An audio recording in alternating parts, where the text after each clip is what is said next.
My wife decided to leave her boring life and cheated on me. My revenge was unmatched, and her boyfriend ended up in prison, while she regretted it. Jessica had a deep-seated feeling that the DJ at the reception was notorious for playing the very songs she detested. Despite her reluctance, she found herself at the wedding of Mark's former college roommate. Mark, her husband, had been dragged along as well, leaving Jessica with no choice but to attend.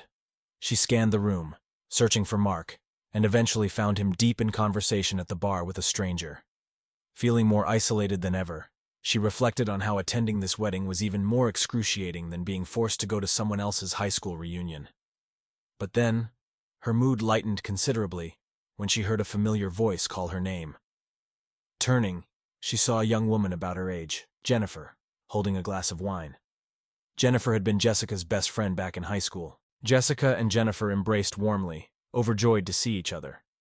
Jennifer soon introduced her boyfriend, Blake, who stood out among the formally dressed men. Blake was tall, with jet black hair, dark stubble, and a silver earring. His tight black jeans, leather bomber jacket, and casual t-shirt contrasted sharply with the more conservative attire of the other guests. Jessica couldn't help but feel a pang of envy at Jennifer's choice of a rebellious, exciting partner. As Jessica and Jennifer caught up, Blake surveyed the room with a touch of disdain. Jennifer, who had become noticeably louder and more tipsy after several visits to the bar, was a welcome distraction for Jessica. Their lively conversation was interrupted when Blake asked Jennifer why she had called Jessica PK. Jennifer burst out laughing and explained that it stood for Preacher's Kid, a label Jessica had carried since her father had been a Baptist minister in a small town in Alabama. Despite the expectations placed on her, Jessica had rebelled at every turn, much to her parents' dismay. In school, Jessica had been bright but constantly in trouble, both with her grades and with discipline. By the age of 13, she was sneaking out to meet boys her parents disapproved of, experimenting with alcohol, and had a pregnancy scare that led her to always use contraception afterward. Her parents tried to steer her toward more suitable boys, even setting her up on dates, but Jessica refused to comply. In her junior year, she experienced heartbreak when her boyfriend showed up for a date with another girl in his car. After a jealous outburst, Jessica stayed home, only to learn later that her boyfriend and the other girl had died in a tragic car accident. Her parents, though they had disliked the boy, insisted she attend the funeral. This event caused Jessica to reassess her life, prompting her to focus more on her studies and cut back on partying. Her parents saw this change as divine intervention, and Jessica's renewed dedication eventually earned her a place at Midwest Community College, where she began studying marketing. Her father, impressed by her transformation, encouraged her to join singles activities at their church. It was there that she met Mark Thompson, a newcomer to their congregation. Mark was tall and clean-cut, with light brown hair. He was handsome, but, to Jessica, he seemed too conventional and boring at first. However, her interest was piqued when she discovered that he was an agent with the Department of Homeland Security. Mark, in turn, was captivated by Jessica's looks and her vibrant personality. The two soon became a couple, much to Jessica's parents' delight. By the time she graduated, Jessica and Mark were engaged. "Now, we're living the dream?" Jessica remarked to Jennifer, her voice dripping with sarcasm. Jennifer, picking up on Jessica's tone, asked, "So, where's your husband?" Jessica's response was laced with bitterness. "You mean Dudley Do-Right?" Jennifer chuckled and asked, "Did you just call him Dudley Do-Right?" Jessica repeated her nickname for Mark, her frustration evident. "Yeah, because he's so dull, and he's draining all the excitement out of my life." Jennifer couldn't help but laugh at her friend's comment. "Come on, Jessica. I thought you married someone like James Bond mixed with Superman," Jennifer joked. Jessica clearly didn't find it funny. "It's more like I married an accountant," she retorted. "Actually, that's not even fair to accountants. I don't even know what he does all day at work. When he comes home, all he wants to do is sit around and watch TV. There's no adventure, no fun in my life anymore." Before Jessica could continue, she noticed Mark walking toward them. He had been on his cell phone and looked apologetic.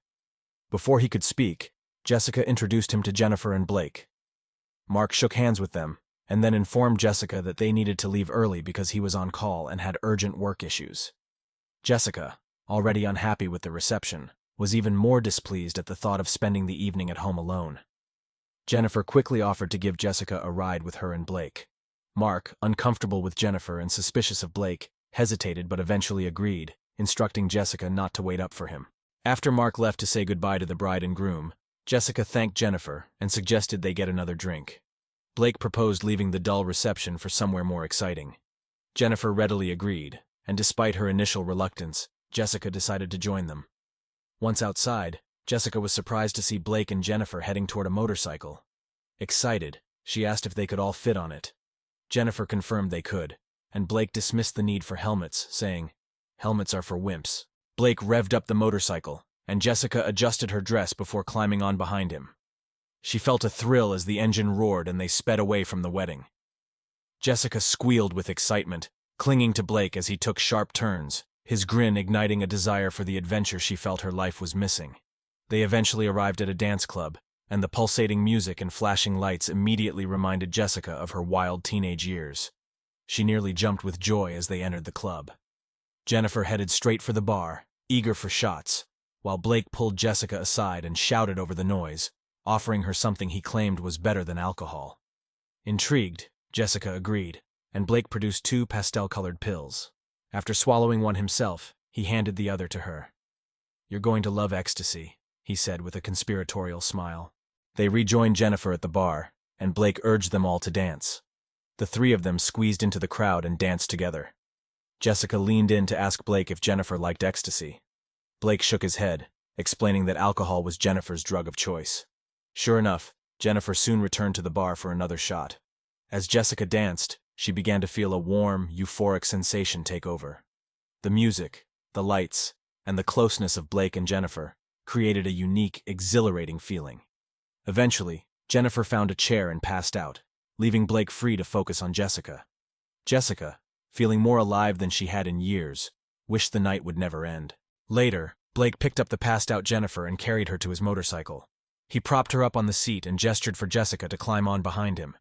They rode through the city, with Jessica feeling the wind in her hair and the vibrations of the motorcycle beneath her. They eventually arrived at an apartment building, where Blake carried Jennifer inside and laid her on the couch. Jessica followed, still swaying to the music in her head. Blake's intense gaze ignited a desire in Jessica, and without a word he led her to the bedroom. They began kissing passionately and quickly fell onto the unmade bed. As Jessica's exhaustion grew, Blake's intensity increased, his movements becoming more urgent. Jessica opened herself to him completely, her body responding to his every move. She felt a pressure building inside her until it erupted in a powerful wave of ecstasy. When she finally looked up, Blake was already getting dressed. She propped herself up on her elbows, groggy but awed by the experience, and asked how long they had been together. Blake smirked and checked his watch, revealing that it had been about 2 hours. Jessica, shocked, questioned the duration, but Blake's grin confirmed the influence of the ecstasy. Exhausted, Jessica remarked that she would never be the same. Realizing the time, Jessica asked Blake what time it was, and gasped when he replied that it was nearly 3 a.m. Panicking, she quickly dressed while Blake waited. As they left the apartment, Jessica saw Jennifer still passed out on the couch and felt a pang of guilt. The ride home, though short, felt interminable to Jessica. She struggled to think of an excuse for her late return. When they arrived, she scrambled off the motorcycle, mumbled a hasty thank you to Blake, and watched as he drove away with a wave. As Jessica approached the house, her fear surged. She quietly unlocked the door, hoping Mark was asleep so she could slip into bed unnoticed and come up with an excuse in the morning. To her relief, Mark was not in the bedroom. Grateful, she quickly undressed, hid her clothes in the laundry basket, and slipped into her nightgown. She skipped the shower to avoid taking too long and got into bed, sighing in relief. However, her relief quickly turned to anxiety when she heard Mark's key in the door. A disturbing thought crossed her mind. What if he wanted to make love? She had taken precautions, but she worried he might still notice something was off. Determined to avoid any potential issues, Jessica decided to confront Mark with anger. As he entered the bedroom, she switched on the bedside lamp and demanded to know where he had been. Mark, startled by her sudden aggression, explained that he had been out on business. Jessica, already suspicious and on edge, accused him of seeing someone else. Despite his protests of love and innocence, she pressed him for details. Exhausted from the night's events and frustrated by her accusations, Mark's patience wore thin. "I had to investigate a crime scene, Jessica," Mark said, his voice growing cold. Jessica, still not satisfied, retorted, "Crime happens every day. What was so urgent about this one?" Mark sighed heavily, his tone turning bitter. "It was a double murder. 2 suspects we were tracking were executed. They were dragged to an abandoned warehouse, forced to kneel, and then shot in the back of the head, he said grimly. The killers put plastic bags over their heads to contain the mess. When the medical examiner removed the bags, there wasn't much left of their faces. As Mark finished his explanation, he shook his head, clearly disturbed by the scene he had witnessed. He then finished undressing, climbed into bed, and turned his back to Jessica, signaling that he was done with the conversation. Jessica, pale and shaken by the gruesome details, switched off the light and pulled the covers tightly around her. As she lay there in the darkness, she noticed her skin was still tender from the earlier excitement, but her thoughts were now consumed by the horror Mark had described. Regret began to creep in as she realized how hard she had pushed him. Jessica slept late into the next day, only waking around noon. When she finally ventured out of the bedroom, she found Mark in the living room, his mood cooler but slowly warming up as the afternoon wore on. Despite the apparent thaw in the tension between them, Jessica felt increasingly depressed. The thrill of the previous night had reawakened old desires, making her mundane routine seem even more unbearable. By Monday morning, her job as an administrative assistant at the Central City School District felt more monotonous than ever. Though her marketing degree had landed her the job, dealing with her lecherous boss and the tedious routine was wearing her down. That Monday brought an unexpected surprise. As the day dragged on, Jessica's boss introduced a visitor to the office, and Jessica nearly gasped when she saw who it was. Blake, now dressed in a sharp suit and minus his distinctive earring, greeted her with a faint smile, but showed no other sign of recognition. As Jessica's boss led Blake into his office, her curiosity got the better of her.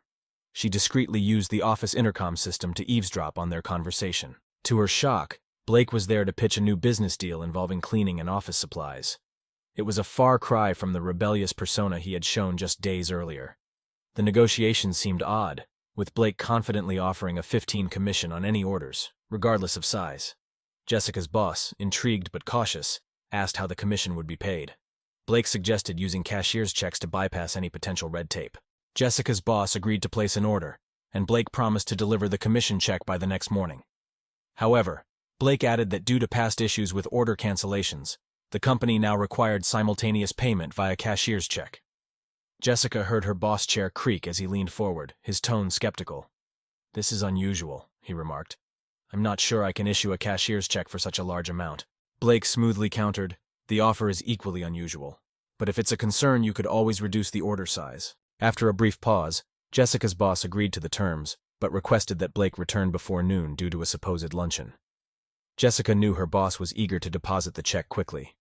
As the conversation ended, she turned off the intercom and pretended to work as Blake and her boss left the office. Blake walked past her without a second glance, and Jessica's mind raced with the implications of what she had overheard. Driving home that evening, Jessica reflected on what she had learned. She was disgusted by her boss's willingness to accept a bribe, but even more disturbed by Blake's shift from charming rogue to calculated con man. Her thoughts lingered on Blake, and that night she dreamt of him, the lines between her desires and the reality of his true nature blurring. The next morning, Blake arrived at the office again, and Jessica's boss eagerly ushered him inside, barking at Jessica to avoid any interruptions. As soon as the door closed, Jessica activated the intercom. Blake's voice, smooth and confident, filled the room as he presented the commission check to Jessica's boss. After verifying the check, her boss handed over the school district's check for the agreed amount. Blake assured him that their arrangement would be profitable, and that the same terms would apply to future orders. Her boss, mentioning his upcoming luncheon, hurriedly left the office. With her boss gone, Jessica decided to take her lunch break early. She drove to the shabby apartment building where she had been with Blake just days before. She waited until she saw him arrive and then quickly approached him. Blake's initial surprise gave way to a wary look as he led her inside. Once they were alone, Jessica confronted Blake, revealing that she had overheard the bribery scheme and suspected he was a con man. Blake didn't bother denying it. He confirmed her suspicions, admitting that the check he had given her boss was fake while the district's check was real and had already been cashed. Jessica asked what would happen when her boss tried to cash Blake's check and discovered the fraud. Blake smirked, his arrogance on full display. "The best part about this setup is that your boss is trapped. If he reports me, he'll have to admit he took a bribe. He won't do that until he's forced to explain the missing supplies, and by then, it'll be long gone." Jessica, her fear mingled with curiosity, asked, "So how much do you want to keep me quiet?" Blake looked genuinely taken aback. "No, I'm not offering you money," he said. "So what do you want?" Jessica fixed him with a steady stare. "I want you to take me with you." Her response clearly surprised Blake, and he paused, considering her offer. Gradually, his expression softened, and a smile reappeared. Are you really sure about this? You want to leave your nice house, your stable job, and your husband for a life on the run with me? Jessica's determination was evident in her voice. I feel like I've been searching for someone like you my entire life. Blake, still smiling, leaned in and kissed her deeply. As their passion reignited, Blake pulled back slightly and said, I'm leaving town tonight. Be outside your house by midnight or I'm gone. And we're taking a car this time, not the bike. What about Jennifer? Jessica asked. Like I said, you have to leave some things behind. Jessica nodded, kissed Blake once more, and rushed out. She drove to the bank, withdrew a substantial amount of money, and hurried home. She packed a suitcase and a makeup bag with essentials, then left a note on the kitchen counter along with her wedding ring. Sitting on the porch, doubt gnawed at her. This was the craziest thing she had ever done. But when Blake's car pulled up, she ran to it, leaving the front door unlocked behind her. She threw her bags in the back and slid into the passenger seat as Blake drove away. As they sped through the city, Jessica's thoughts turned to Mark. She knew what she was doing would hurt him deeply, and she also worried about disappointing her parents. But she steeled herself with the resolve that this was her life, and she was taking control of it. The next few months passed in a blur. Blake drove them south to Savannah, where they settled into a cheap motel, living a life of smoky bars, pills, and spontaneous adventure. They lived entirely on impulse, with no responsibilities or accountability. Jessica reveled in the freedom, sleeping late after nights filled with partying and leaving her past behind. Occasionally, thoughts of her parents and Mark would surface, but Jessica quickly dismissed them, telling herself, that was then, this is now. One afternoon, Blake woke her with an unexpected request. We're running low on cash. You need to get a job. Jessica, still groggy, asked, what kind of job? You're going to be a legal secretary, Blake replied. But I don't know anything about legal work, Jessica protested. You'll learn, Blake said dismissively. But first we need to get you some proper clothes. That afternoon they visited a nearby mall. While Jessica browsed the women's department, she saw Blake a few aisles away. She selected a navy blue pencil skirt, tried it on, and left it slightly askew on the rack. Next, she found a white blouse, tried it on, and returned it similarly. In the shoe department, she purchased a pair of 450 black high-heeled pumps with cash. Afterward, she relaxed in the food court, where Blake soon joined her with a bag from a sporting goods store. Did you get everything? Jessica asked anxiously. Blake nodded. Yeah, we're good. Shouldn't we leave? She pressed. Nah, he said casually. We're clear. How can you be sure? Jessica asked, still uneasy. Simple, Blake replied. Nobody expects a guy to shoplift women's clothes. They might have noticed you browsing, but they don't pay much attention to a man in the women's department. Then why did I have to buy those expensive shoes? Jessica asked. Blake grinned. 3 reasons. First, shoes are harder to steal because the staff keeps a close eye on them. Second, expensive footwear often has ID chips that need disabling. And third, if anyone was suspicious, they'd forget the moment you made a purchase. A shoplifter wouldn't buy anything, especially something that pricey. Despite Blake's reassurances, Jessica felt relieved when they returned to the motel. Blake turned on the TV, and they spent the evening planning their next move. The following day, Jessica, dressed in the clothes Blake had swiped, nervously approached the law firm where she was supposed to work as a secretary. She had no idea how to do the job but hoped to fake it until she could figure it out. She met with a senior partner at the firm, a man in his late 50s with thinning hair and a worn suit. Jessica knew Blake had chosen him as the target, and she was determined to make the plan work. Excuse me, sir, she said sweetly. I think you dropped this, holding up an unmarked envelope. The man looked at her with surprise and then at the envelope. No, that doesn't belong to me, he said with a smile. Are you sure? Jessica asked, noting that it had been on the ground near where he was standing. The man shook his head. No, it's not mine, but thank you. Jessica sat down beside him, noticing his gaze drift to the slit in her skirt. What should we do about this envelope? It feels heavy, she said, handing it to him. The man took the envelope, weighed it in his hands, and handed it back. Maybe there's an address inside, Jessica suggested, meeting his gaze. That's a good idea, he replied, clearly enjoying her company. When Jessica opened the envelope, she gasped. Oh my gosh, it's full of money, she exclaimed, handing it back to him. The man was visibly shocked. How much is in there? Jessica asked. The man quickly counted the stacks of 100 bills. There are 30 packets, each with 30 bills. That's 90,000. Jessica's eyes widened. Can we keep it? There's no name or indication of ownership. That's 45,000 each. The man hesitated, tempted by the idea. We should report it to the authorities, just in case someone lost it. But if no one claims it, maybe we can keep it. Jessica had an idea. My boss is an attorney who works in the building across the street. He could give us some advice. She called Blake, and after a brief conversation, told the man her boss was on his way. Soon Blake arrived, dressed in a dark gray suit and carrying a briefcase. After examining the envelope, he identified the money as possibly being from a drug deal, explaining that something might have gone wrong with the payoff. He said they should notify the police, but once the formalities were complete, the money would likely be theirs. Jessica hugged the man excitedly, and he returned the embrace. Blake then mentioned a complication. He explained that drug dealers sometimes use unmarked envelopes to launder money, claiming it as a legitimate find to later convert it to clean cash. To address this, he suggested they each show good faith by adding some of their own money to the mix, which would help convince the authorities that they were genuine finders.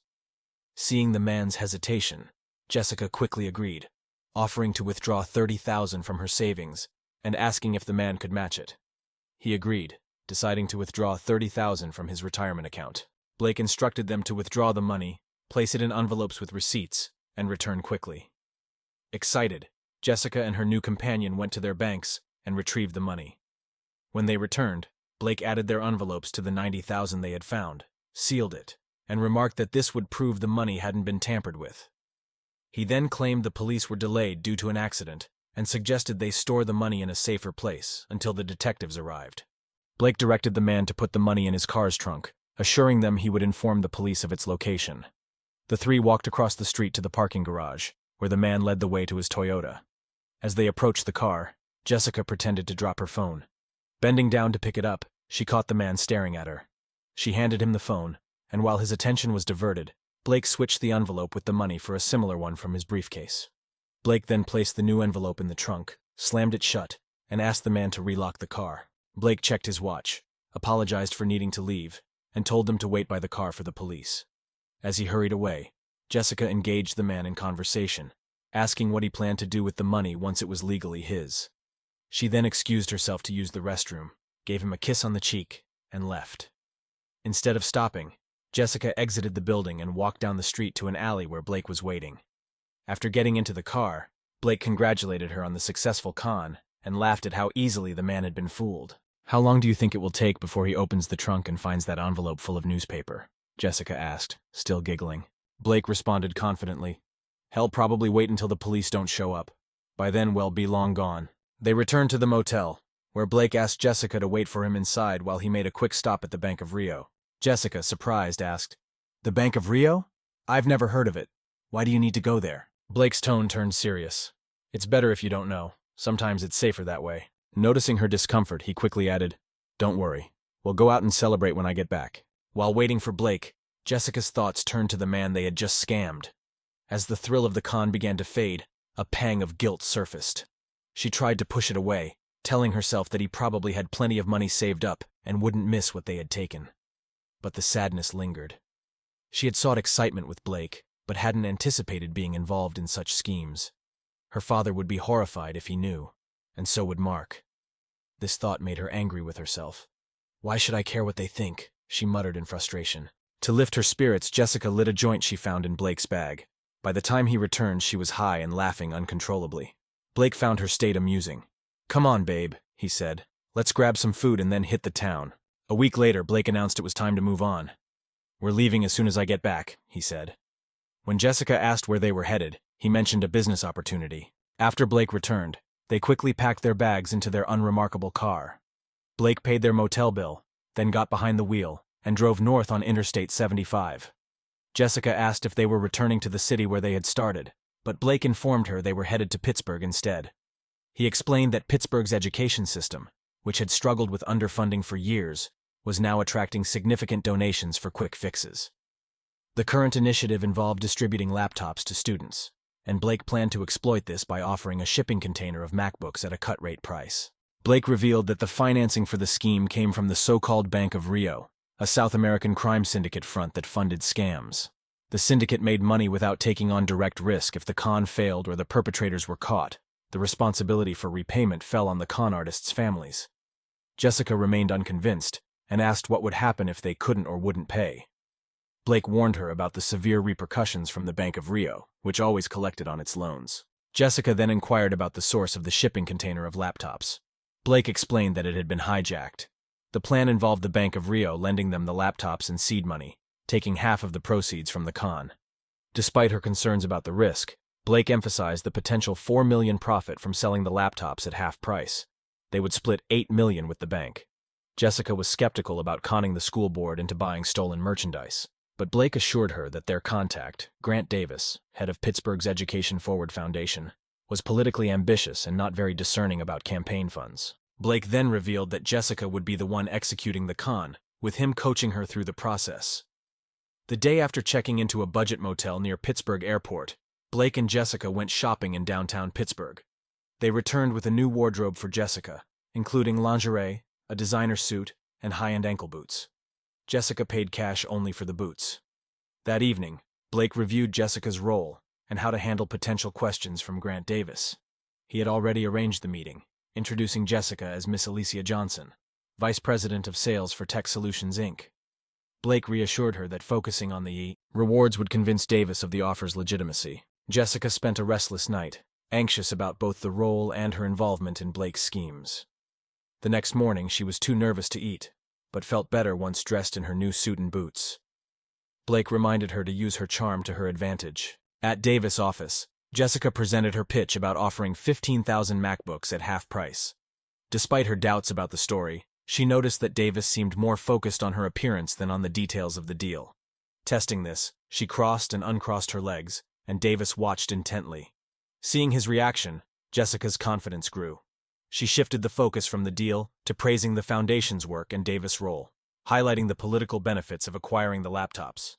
She suggested that such a move could significantly boost his public image and open doors for a potential mayoral campaign.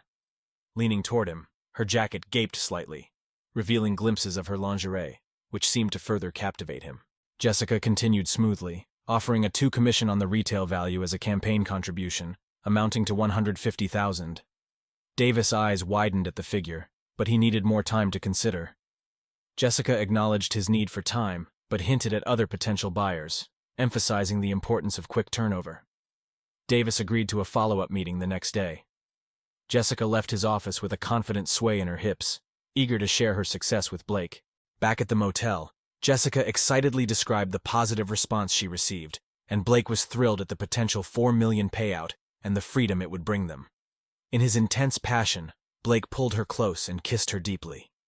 Almost immediately, her excitement shifted to pure desire, and they hurriedly removed their clothes, collapsing onto the bed in a frenzy of lust. As Blake entered her, he taunted, "Are you missing your old life now? Do you wish you were back with Dudley Do-Right?" Holding him tightly, Jessica cried out in pleasure, "Forget about him and everyone else. This is what I want. Just give it to me right now." The next day, when Jessica returned for her follow-up appointment, she wore another outfit Blake had stolen. Although it was still business appropriate, it featured a shorter skirt and a blouse with a plunging neckline.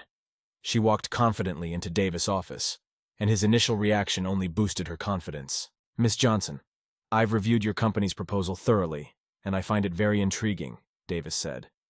Jessica thought to herself, "Hez hooked," as she tried to hide her satisfaction. "However, during my investigation, I stumbled upon an interesting case that I'd like to discuss with you. About 8 months ago, the New Orleans school system placed a large order for cleaning supplies from a new vendor.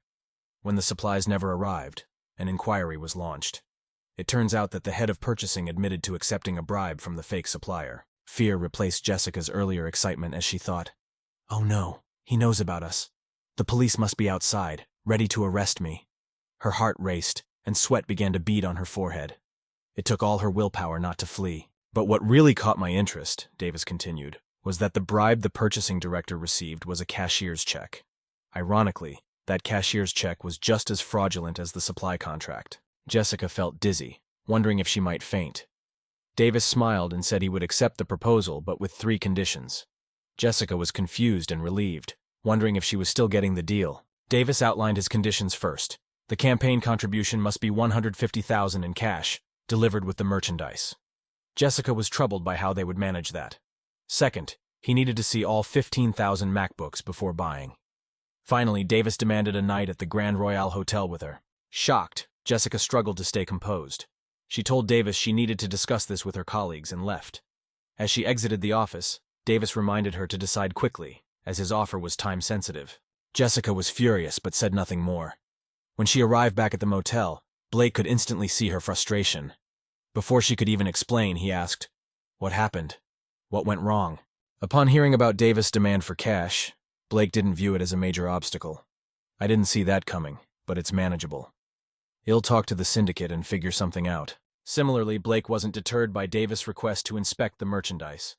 The syndicate has the container at Port Pittsburgh. I'll arrange a special viewing for Davis when I discuss the $150,000 with them. This can work in our favor, Jessica. Everything will be fine. Jessica's frustration grew with each passing moment. "No, it won't!" she yelled. "Because I am not going to sleep with that jerk!" Blake was shocked by her reaction. "That's his third condition? He wants to sleep with you? This is perfect. He's interested, we've got him hooked." Jessica was stunned by his attitude. "I'm not a whore," she argued. "I don't want to spend the night with that self-righteous bastard." With a tight grip on her shoulders, Blake made her wince. "Get real, Jessica," he shouted. "It's time you realize that you have to use every tool at your disposal in this game. Yesterday, you were all about flirting and showing a little skin. You're already using sex to sell, just use a bit more to close the deal." "How will you feel about me if I do this?" Jessica asked, tears welling up. "What will this do to us?" Blake embraced her, then lifted her chin to meet her gaze. "Oh, sweetheart, I'll admire you even more if you pull this off. This is like winning the World Series. It's a huge deal. One night with a target means nothing to me." Jessica looked up at Blake, uncertain but feeling pressured. She hadn't wanted to be part of the con and felt used. The look in Blake's eyes didn't reassure her, but she wanted to make him proud and enjoy the rewards the job could bring. Reluctantly, she agreed to go along with his plan.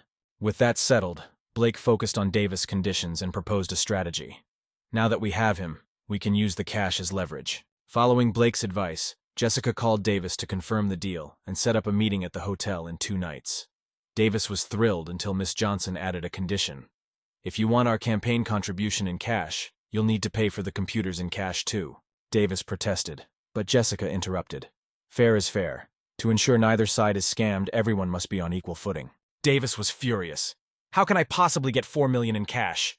The largest bill is 50, and that amount of cash would be enormous." Jessica looked at Blake nervously, but he urged her to stay firm. She resumed the call and said, "If you can't manage cash, offer us an alternative, or the deal is off." After a tense pause, Davis suggested, "What about gold bullion? It's as good as cash, and the Foundation has plenty. Could that work?" When Jessica looked at Blake, he shrugged and quickly scribbled a note, holding it up for her to see yes. "Let me consult with our financial people, Mr. Davis," Jessica said. "He'll call you back within the hour." After hanging up, Blake called his South American contact and explained the situation. He listened intently before ending the call. "What did they say?" Jessica asked anxiously. "They said gold bullion is perfect. It's often used for laundering money, and as long as the gold is legitimate, they'll accept it." "So what does that mean?" Jessica asked. Blake, excited, began to pace. "It means we've got him. He wants this deal badly. He's probably already drafting his campaign announcement." Once they calmed down, Jessica called Davis back and confirmed that gold bullion was acceptable. The deal was set. Despite her initial excitement, Jessica's emotions wavered. Blake praised her constantly, making her feel important, but she sometimes felt like just a pawn in his game. The thought of Davis forcing her to sleep with him sickened her, but what bothered her more was Blake's willingness to put her in that position. Despite her doubts, Jessica found herself at the Grand Royale Hotel 2 nights later, dressed in a slinky black dress with a low-cut back that Blake had helped her choose. The outfit was sophisticated yet revealing. Arriving early, Jessica positioned herself across the lobby. When Davis entered and noticed her, she turned to reveal the back of her dress, prompting him to rush over. During dinner, with several bottles of wine between them, Davis boasted about his Foundation's achievements, attributing them all to himself. Although Jessica appeared captivated, her thoughts drifted. She spotted a man at a nearby table who reminded her of her father, sparking rebellious memories. "I'll do what I want," she thought, embracing her role. Interrupting Davis' monologue, she purred, "Why don't we take a bottle of wine upstairs and continue the conversation?" He eagerly agreed, and they headed to his room. In the elevator, Jessica took charge, pulling him close for a passionate kiss. In the room, she took swigs from the wine bottle, then seductively removed her dress to reveal only her pumps and a lacy thong. She guided Davis to the bed, ordering him to undress. When Jessica woke up the next morning, sunlight was streaming through the windows. Her head pounded from a hangover, and her mouth felt dry. She blinked her eyes open and saw Davis, fully dressed, standing over her. The memory of the previous night's events came flooding back, including the degrading acts Davis had forced on her. She felt a wave of nausea as she realized what she had done. Davis sat in a nearby chair and said bluntly, "Let's get down to business." Jessica's heart sank as she realized the calm demeanor Davis had shown the night before had vanished. "This is how it's going to work," he stated sharply. "You need to be at my office at 6 p.m. today with the $150,000 in cash, carried in a briefcase. Come alone, or the deal is off. I'll have the gold bullion ready. You count the cash while I verify the gold, to make sure everything is legitimate." Davis outlined the plan. They would drive to a storage locker he had rented, each placing their respective goods in separate lockers with heavy-duty padlocks. They'd then inspect the laptops at the terminal. After confirming the merchandise, they'd return to the lockers to retrieve their respective goods. Davis warned Jessica to avoid any tricks, and made a crude remark before leaving. Back at the motel, Blake eagerly asked about the meeting, particularly the details of Davis' demands. He seemed focused on figuring out how to handle the situation, and promised to talk to the syndicate to make plans. While Blake worked on that, Jessica packed their belongings, feeling a mix of depression and self-doubt. Davis' behavior had left her feeling humiliated, but she tried to lift her spirits by imagining what she could do with the money, like visiting Paris. This thought provided only a brief comfort. Blake returned to the motel room with a large briefcase, announcing that they had everything planned. Inside was $150,000, which Jessica needed to protect until it was locked in the storage unit. Blake warned her that any mishap could attract the syndicate's wrath. Jessica asked how it would work, but Blake said it was better she didn't know, to avoid accidental leaks. He then briefed her on the final steps needed to close the deal, which Jessica confidently agreed to. At 6 p.m., Blake dropped Jessica off at the Foundation offices with the briefcase. She was surprised by its weight and felt the burden of responsibility. Davis greeted her and tried to take the briefcase, but she held on until he assured her he just needed to count it. He showed her the gold bullion and offered to let her verify it. Jessica checked the gold and sent a photo to Blake for confirmation. Shortly after, she received word that the gold was real. Davis then led her to his BMW and drove to a secluded self-storage facility, explaining he had chosen it to avoid disturbance. Davis pulled up to a roll-up door and unlocked it. Inside the storage unit, there was only a shelf along one wall. He placed his briefcase on the shelf and signaled for Jessica to do the same. They locked the unit with both their padlocks, ensuring neither could access it without the other. After securing the storage unit, they got back in the car. Davis drove east, merging onto the highway and navigating through the industrial area. Jessica directed him through a maze of warehouses until they reached a nondescript building. She checked the address against her notes and handed Davis the key. He unlocked the door and opened it, revealing stacks of boxes labeled with various electronics brands. Davis eagerly opened a box and pulled out a laptop, clearly pleased. Jessica reminded him to check the boxes at the back to confirm they all contained laptops. As he moved toward the back of the room, Jessica tried to shut the door, but it jammed. Davis, hearing the commotion, turned and yelled at her. Jessica panicked and ran down the alley between the buildings, heading for the street. Enraged, Davis scrambled out of the warehouse and chased after her. Jessica jumped into Blake's car, which was waiting nearby. Davis sprinted back to his BMW to follow them, but his way was blocked by a large delivery truck that had just pulled up.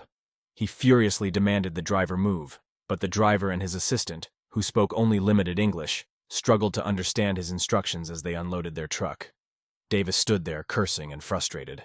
Meanwhile, Jessica and Blake sped away, heading back to the self-storage unit.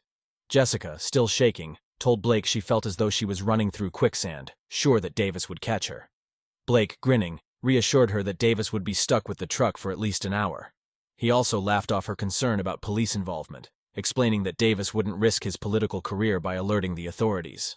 When they arrived at the self-storage unit, it was deserted. Jessica hurried to unlock the padlock on their unit while Blake retrieved a pair of bolt cutters from the trunk. He used the cutters to quickly break the padlock on Davis' unit and open the door with enthusiasm. However, when Blake entered, he found the unit empty. He frantically searched the space, spinning around to grab Jessica by the shoulders. "Where's the briefcase?" Blake demanded, shaking her. Jessica, just as confused, pointed to the empty shelf. "We left it right here," she insisted. Panic-stricken, Blake feared the syndicate's wrath if they didn't deliver the money. "Davis must have taken it," he yelled. "But I saw it on the shelf before we locked up," Jessica argued. Desperate, Jessica grabbed at Blake's arm. "We can talk to them. We can pull another con and pay them back. Let me go, Blake." Blake shoved her so hard that she fell to the concrete floor, bruising her hip. "I've got to get out of here," he screamed, ignoring her pleas as he rushed to the car. But before he could escape, two black SUVs pulled into the driveway, blocking his path. Several men quickly surrounded Blake, binding his hands and forcing him into one of the SUVs. Jessica, still on the ground, was grabbed roughly by the arms, her wrists bound with plastic ties. She was shoved into the SUV with Blake, where her ankles were also tied. Terrified, Jessica glanced at Blake, only to see one of the men pull a burlap sack over his head. Then a similar sack was placed over her face. Jessica pleaded with her captors, but a harsh voice ordered her to be silent, which she did out of fear. As the car sped away, Jessica's thoughts turned to Mark's account of a mob execution, and she began to sob, terrified that her life was about to end in a similar fashion. Inside the sack, tears streamed down her face, and her breathing grew labored. She despaired over her situation, hoping someone might see them and call the police, but then remembered the tinted windows and sank into self-pity. She questioned her own morality and reflected on how she had wronged others, including her family and the old man they had scammed. Desperate, she tried to remember any prayers her father had taught her, promising to change her life if only she could be spared. But she could recall nothing. Jessica slumped in despair, feeling a mix of anger toward Blake and herself. Blake's whimpering and the pain from her bruised hip reminded her of his cowardice in trying to flee without her. The car made a sharp turn onto an unpaved road, and Jessica's fear spiked as she realized they were likely headed to a remote location for their execution. The SUV suddenly slammed to a halt, nearly throwing Jessica forward into the seat in front of her. Without warning, the door next to her was flung open, and she yelped as hands began to grope her legs. "Stay still!" a rough voice commanded. The plastic ties around her ankles were cut, and she was yanked out of the vehicle. She was led forward, and she could hear Blake shuffling along beside her. They stumbled across uneven terrain for what felt like an eternity before coming to a stop. Strong hands gripped her shoulders and forced her down onto her knees. The rocky ground was uncomfortable, but Jessica barely registered it, consumed by fear. A voice from one side asked, "How much longer until we're done?" 5 minutes at most, another voice responded. Jessica was initially confused, but the grim reality hit her fast. She had less than 5 minutes left to live. As she began to collapse, a hand roughly yanked her back up. While she knelt there, trembling with fear, she heard footsteps approaching from behind. Suddenly, a bright light pierced through the burlap sack over her head. "Is this what you wanted?" a bitter voice asked, and Jessica gasped in shock. "That sounds like Mark's voice," she thought, unable to believe it. The voice continued, "Is this really the life you wanted? Living like a common criminal, always on the run with someone like him?" Jessica realized with certainty that it was indeed Mark speaking. His voice grew softer, but was charged with emotion. "I would have given you anything, Jessica. I would have done anything to make you happy. I would have taken a bullet for you." Overcome with shame and sorrow, Jessica could only hang her head. With a sharp motion, Mark reached into his jacket pocket. Jessica flinched involuntarily, expecting a weapon, but instead, he pulled out an envelope and threw it on the ground in front of her. "Since you wanted it so badly, here are your divorce papers," he said with a bitter tone. He glared at her for a moment, then lifted his gaze to scan the others. "I'm finished here. You can take over from now," he said, turning his back on the kneeling pair. As he walked away, one of the figures standing outside the pool of light spoke up. "All right, everyone, the show's over. Let's get back to our duties." Jessica and Blake were yanked to their feet, their hands still bound behind them. They were led to the SUV and pushed into the back seat. Someone tossed the envelope into Jessica's lap. Within minutes, they were driving southeast on the highway. Blake was the first to regain his composure and demanded angrily, "What the hell was that all about?" The person sitting in the front passenger seat turned around, revealing an attractive African-American woman. "That was just a little professional courtesy for a fellow agent who wanted to confront his ex-wife," she explained. "We thought we'd add some drama for effect." "An agent?" Blake sneered. "I should have guessed. How long have you been chasing us?" The woman laughed. "You two are small-time players. We weren't even targeting you. We used you to catch the real criminals, the syndicate. We rounded them all up this afternoon." Understanding dawned on Blake, and he snapped, "So you were the ones who took the money from the storage locker?" The woman just smiled. "Of course we did. It's evidence, after all." Blake shot her a look of pure hatred. "You freaking bastards," he swore. The agent shot back. "You idiot. You should be grateful. If we hadn't made the arrests, your South American pals would have ended both of you as soon as you got the money from the locker. We've been watching you and them for a while. We heard their plan." Jessica gasped, and Blake's bravado disappeared. After a pause, Jessica asked quietly, "Where are we headed now?" For the first time, the agent looked directly at her. We're going to Allegheny County Jail, she said. What did you expect? Jessica let her head droop to her chest, and the agent glanced back and forth between the two in the back seat. After a moment, she looked at Jessica with a puzzled expression and asked, "Why would you leave Mark Thompson for this loser?" Unable to meet the agent's gaze, Jessica mumbled, "I guess I've always been drawn to bad boys." With contempt, the agent responded, "What bad boy? You mean this pathetic guy who's wet his pants?" Looking over, Jessica noticed that Blake's jeans were drenched. When he saw her glance, he turned away to stare out the window. The driver cursed under his breath. He wet himself? Great, now I have to clean the back seat again. The female agent laughed, then turned back to Jessica. You wanted a bad boy? You were married to one of the toughest agents on the East Coast. That man has more bravery awards than most agents get in their entire careers. Your ex-husband has taken down gang leaders, drug lords, and bank robbers, and you were looking for a bad boy? I didn't know, Jessica said quietly. The agent responded harshly. Yeah, you didn't know, and you nearly ruined him. A lot of us thought he wouldn't survive after you left him. He loved you so much, and you treated him like trash. Taking a deep breath to calm herself, she continued. But after tonight, I think hell be okay. When he's back on the market, there will be plenty of women eager to meet him. And you know what? I might just be one of them. The driver teased, Damn, Rachel, I thought you were interested in me. Rachel laughed and playfully nudged his shoulder. Shut up, Brandon. You know your wife would kill you if she heard you say that. Before any more could be said, Brandon announced, We're here, and took a sharp turn into the Allegheny County Jail's admitting area. Jessica and Blake were escorted into the building and down a corridor. As they walked through the brightly lit hallway, Rachel took Jessica's arm and guided her to the right, away from Blake. They reached an empty holding cell, and after directing Jessica inside, Rachel slammed the door shut and walked away. Jessica collapsed onto the cot that was chained to the wall, trying to make sense of everything that had happened. The intense experiences, from the adrenaline of the sting on Davis to the fear of impending death, from the relief of surviving to the humiliation of Mark's confrontation, had left her emotionally drained. Feeling relief at being separated from Blake, Jessica thought about how he had tried to save himself at her expense. Even if he hadn't tried to ditch me, she mused, his criminal friends would have ended us anyway. What was I thinking? Considering running away with someone like him? She scolded herself. Her mind then wandered back to what Rachel had said about Mark. She sees him as a hero, Jessica realized. She even thinks he's attractive. A loud noise from somewhere in the building made her glance up. The sight of the barred door reminded her of the grim reality she faced. The idea of spending years in prison was overwhelming, and she knew she had only herself to blame.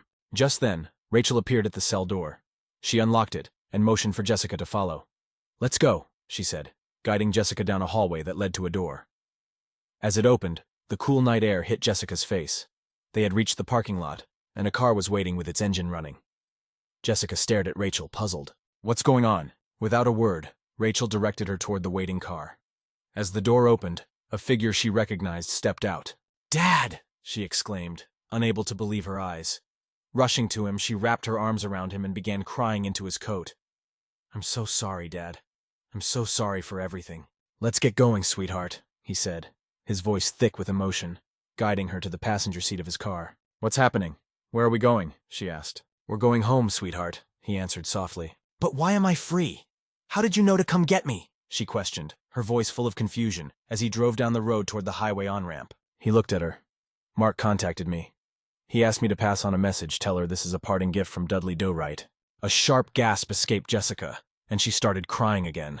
She was torn between seeing her unexpected freedom as a gesture of mercy from Mark or as a cruel punishment.